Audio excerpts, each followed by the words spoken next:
হিন্দু সম্প্রদায়ের অন্যতম ধর্মীয় উৎসব বিদ্যার দেবী শ্রী শ্রী সরস্বতী পূজা আজ পঞ্চম তিথিতে বিদ্যা ও জ্ঞানের অধিষ্ঠাত্রী দেবী সরস্বতীর চরণে পুষ্পার্ঘ্য অর্পণ করেছেন অগণিত ভক্ত। শুক্রবার সকাল থেকে জগন্নাথ হলের মাঠে বাণী অর্চনা, আরতি ও ভক্তদের পুষ্পাঞ্জলিতে সরস্বতীর আরাধনা করেছেন শিক্ষার্থীরা। প্রতিবারের মতো এবারও হলের খেলার মাঠের চারদিক দিয়ে বিভিন্ন বিভাগ ও ইনস্টিটিউটের শিক্ষার্থীরা পূজার আয়োজন করেছে।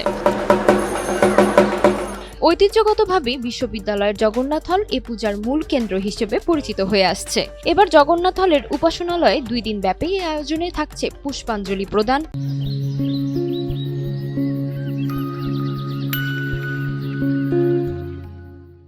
প্রসাদ বিতরণ, মনোজ্ঞ সাংস্কৃতিক সন্ধ্যা এবং রক্তদান কর্মসূচি।